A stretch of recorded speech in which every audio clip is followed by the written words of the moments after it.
Hi there everyone, it is currently the 15th of September 2012 and Rob here with your Sanba update. And if you are curious why I currently have a screencast update vice a live cast update from Okinawa, well, this will do the trick. I'm flying from Tokyo off here, expected to go down there towards the south, but the airlines already canceling flights into this area, already seeing some widespread cloud cover.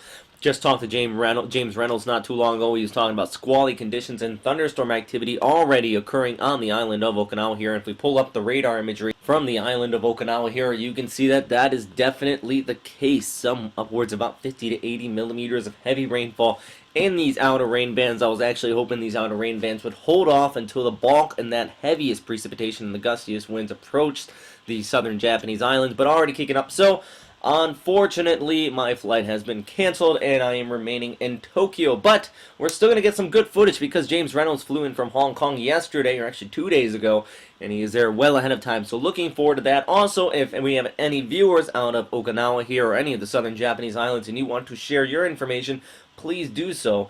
Do not put yourself in any dangerous situations, but please do so as we go through this entire weekend. But let's take a look back at the storm here. Now, one thing I want to point out first is that it is currently going through an eye wall replacement cycle. You can actually see here on the satellite imagery that this starts to fall apart and then it begins to reform up, and that's just one eye wall collapsing, another one forming up around it, and what that means is it actually starts to regain intensity after that happens. Now, that's what typically happens, but if you see off here towards the northwest, a little bit of troughing working its way in, that is going to be carrying some vertical wind shear with it as well. If we pull up the shear analysis, you can see upwards here, 70 knots of vertical wind shear. You don't need anything more than 10 to 15 knots to cause the system to weaken and dissipate out here. So 30 to 40 knots over Okinawa. That is great news for Okinawa because it is going to weaken the storm system as it approaches into your direction. So instead of seeing the violent typhoon that we have been seeing the last 24 hours, very well could be going down to a strong typhoon. And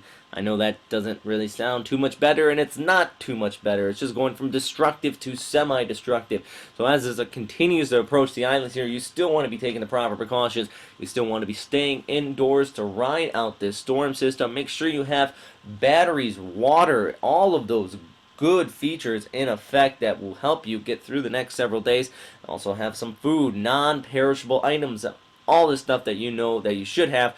But another thing is that if you are in any coastal areas, as this storm continues to track off there towards the north, towards the southern Japanese islands, right now it looks like it's going to be taking about this path right in here. That eye, a wall on towards the right side of the eye, is going to be pushing all this water on shore. So storm surge near the southern portions of the islands here are going to be high at risk as that water continues to plow right on shore, pushed by the winds, plus high tide is early tomorrow morning when the storm is about to pass through, so that combined is going to be making that storm surge that much worse. And then let's point out the heavy rains. This is actually the accumulation forecast for the next 72 hours, and you can see this big banding coming across the monsoonal trough down there towards the south, but also over Okinawa, upwards of about 500 millimeters could be expected into the next 48 hours. Even portions of western Japan, including around Kyushu and off there towards South Korea, as the storm storms overhead, bringing us heavy precipitation with it as well. But also, as it gets right about in this location, it's going to continue to feed that moisture off there towards the north. So portions of southern Kyushu, Shikoku, even eastern Honshu, as that rain comes on shore and hits the southern portions of the Japanese Alps across this entire area, it's going to continue to squeeze this rain out like a sponge. Flooding is going to be high at risk in Japan, so the effects of the storm system are going to be very widespread as it continues to push off here towards the north, despite the winds being concentrated in a relatively small area. The rains are going to be spread out over such a wide distance. Now, I say the winds of those winds gusting upwards of about 280 to 270 kilometers per hour are really within this tight, concentrated area around the eye wall, but you can see these outer rain bands extending all the way off there towards the north. Those are holding tropical storm strength winds, even gusts up to typhoon strength in some of these outer bands. And also these outer bands also hold even risk of tornadic activity, rain-shrouded tornadoes that are moving relatively fast. So you have to continue to watch this even starting now with some of these bands coming through. Despite the fact the storm system is still far to your south, you can even be getting some dangerous weather with these. Now here's a look at the model consensus. Very consensus that it is going to be making a direct landfall over the southern Japanese island of Okinawa here by tomorrow morning, then pushing off there towards the north. It kind of fans out by the time it gets to Korea, but it does look like portions of western Kyushu and South Korea definitely want to watch a storm very, very, very closely, all the way from Seoul into Busan in the southeast. This very well could be bringing you some typhoon strength winds as well. And as I stated yesterday, I do not think that this storm system is going to be like many of the other ones that approach South Korea and eventually weaken out and become extratropical. This one looks like it's going to be impacting as a full-fledged typhoon still, so might even have an eye wall. It very well could be weakening, but typhoon sustained winds are likely going to be seen here across portions of southwestern South Korea. At least at this time, that's the way it does look. Let's take a look at some of the official tracks here. And first and foremost, the official WMO-approved track. This is from the Japan Meteorological Agency, expecting this storm to move through Okinawa tomorrow morning at 0900 Japan Standard Time. So definitely going to be continuing to watch this through that time. And then even those conditions will persist throughout probably the next 12 hours after that. So not until right around Sunday afternoon or the evening would you expect those conditions to gradually start to improve. Still could be seeing some heavy rainfall out until about Monday and Tuesday. Now, pressure is still at 905 HPA. Expected to gradually rise, which means the winds are going to gradually go down. But as we can see here at 1600 UTC, really over here when it's directly over Okinawa, expecting winds of 100, gusting up to 140 knots. And that means you're going to be seeing some very high winds, potentially damaging. You do not want to take this storm lightly.